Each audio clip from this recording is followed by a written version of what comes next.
What's going on, guys? Fun with Knives back again. I got another discussion video for you guys today, and the topic is, what is your favorite lock type? And that's kind of a different question than I see on YouTube and forums and everything. And it's always, what's the strongest lock? And it's always, some sort of tie up between some super sturdy frame lock and the axis lock, or, the compression lock or whatever. And my question just kind of focuses, what do you guys like using most? What's most user friendly for you? What do you trust?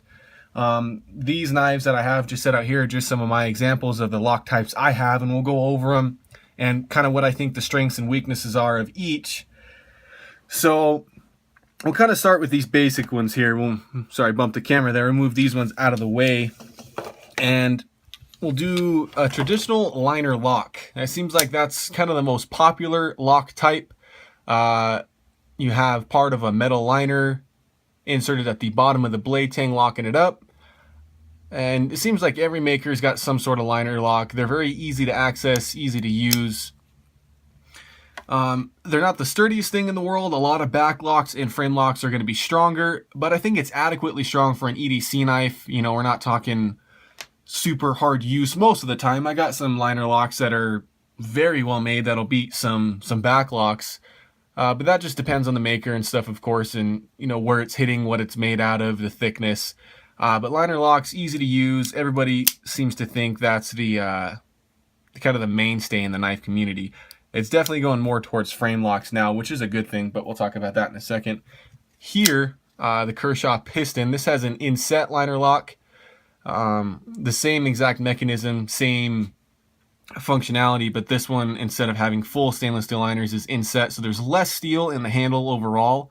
So it makes me think that an inset liner lock is a little weaker than, say, a full stainless steel linered knife. I don't know that for sure. I'm not going to go spine whacking my knives to show you what's stronger. I'm sure you guys have seen enough of those videos. But I do like inset liner locks. I think they look a lot cleaner, where you don't have metal poking out all over in your handle, as opposed to the Spyderco Persistence.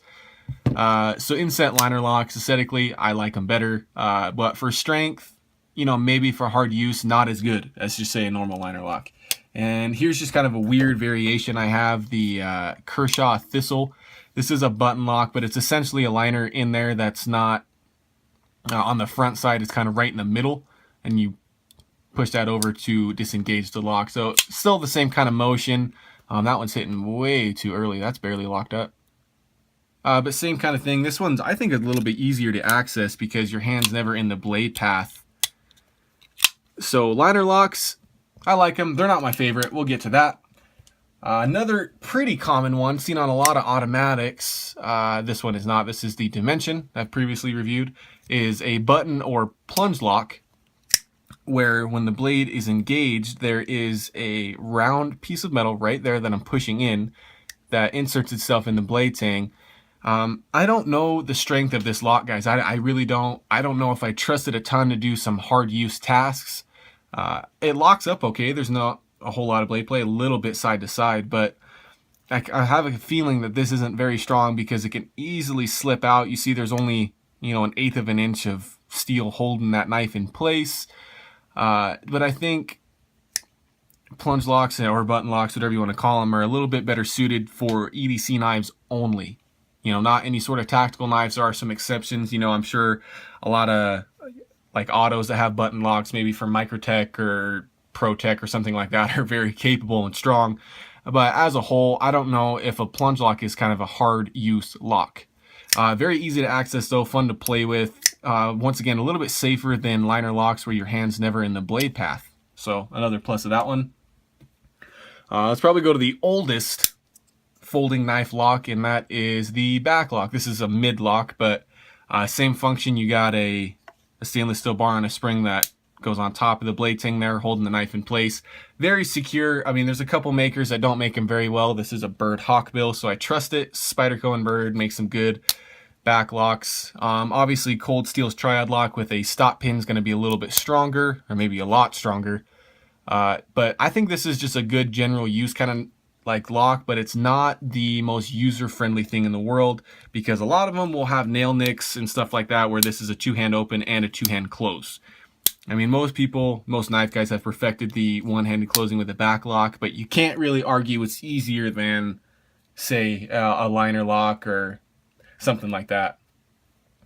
Let's go to probably my favorite now, which is the just classic frame lock. This is a CQC 4K review. This one's coming pretty soon. Love this blade. But a frame lock, instead of having just a metal liner, obviously you have part of the integrated frame developed by Chris Reeves. I like this lock the best because it's the same motion of closing a liner lock, but you feel a little bit more secure when you're using it because you're literally pressing the lock into place if you have a good grip on the knife. You know, say if you're holding it like this or something to cut, obviously you're not applying a lot of pressure there. But with a liner lock, I really don't have a fear that it's going to fail as much as it's just going to slide over and disengage. I don't really use my knives hard enough to bend some steel liners, but I have had some liner locks just kind of move over real quick like that. And with the frame lock, I really don't have that worry because I'm pressing the steel in its locked position. So I'll bring in my favorite knife, the Kershaw Knockout. This has a sub frame lock instead of the entire portion of this frame acting as a lock. Sorry, bumped that camera, guys. It's just part of it. It's sub frame lock. I like this lock a lot.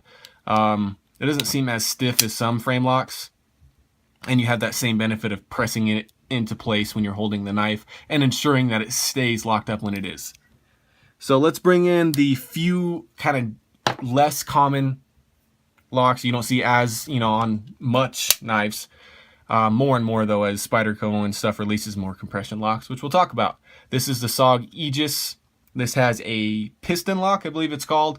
I think it works just like a back lock, but on just a little bit different system, where you can't really see in there, but you still got some sort of mechanism that inserts itself on the bottom of the blade tang like a back lock. And this, when you disengage here, you're kind of pulling it back against the spring instead of pressing it down, lifting the lever up. So I think this piston lock's fairly strong. This is my first SOG knife, and I cannot decide if I'm a big fan of this knife or not. It's overpriced. I'll have a review coming up on it, obviously, but SOG as a whole, I don't really love the company, so this piston lock has some biases against it from me. But I think it's adequately strong. I don't think it's as strong as a back lock. I think it's somewhere in the realm of a good liner lock. Here we have an awesome one. We got something on that blade. We got the ball bearing lock. This shoots a ball bearing on a polymer cage inside the blade tang. Super secure, no blade play. Super tough lock. You'd have to apply so much force to get this lock to come undone, where you're breaking some of this FRCP handle material. You're not going to obviously break a steel ball bearing, but you might break the handle or break the spring enough where it can shoot out of there and the blade's no longer locked up. I think this is a very, very good option for a pocket knife because there's so many ways to open and close it. It acts as the G10 of the knife. It's similar in function to the Axis lock, but different in design. But both of those locks are very easy to play with, easy to use, and safe. So, of all the locks I'm going to show you, this is probably the best one. Now, this would be my favorite if it was offered on more models other than just the Manix 2 and the lightweight. I wish Spyderco would come out with a ton of, the ball bearing lock. I think it was on the Dodo or whatever that really weird knife was back in the day. But if this was on, a Tenacious price knife, oh man, that would be awesome. I love the ball bearing lock. And then lastly, we have my Spyderco Yojimbo Chew.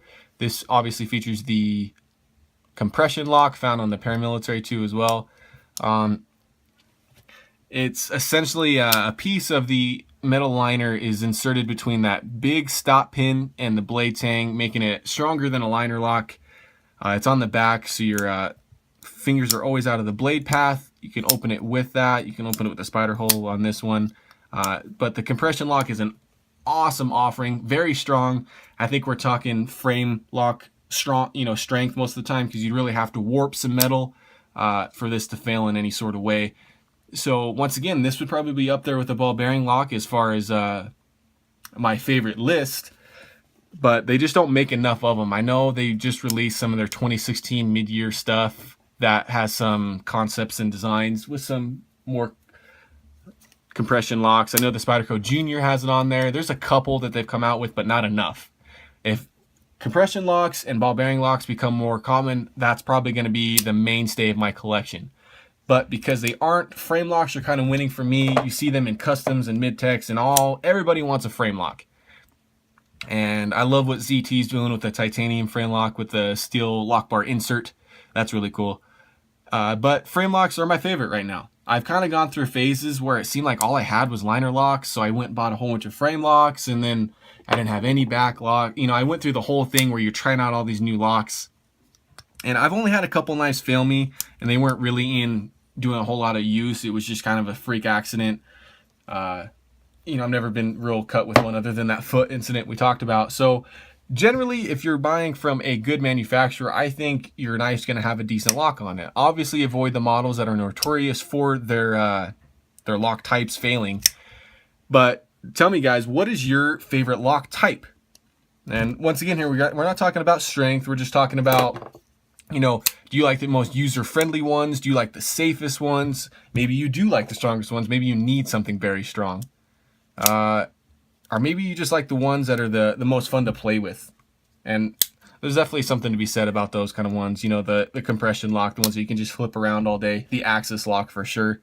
And maybe you're just a more traditional guy that, you know, only will buy back locks, or, and that's a ball bearing lock, but you only buy one of those because you had a buck 110 as a kid. You know, what's your favorite lock? I'd love to hear from you guys. I mean, obviously I have quite a few types, not all types that knives represent.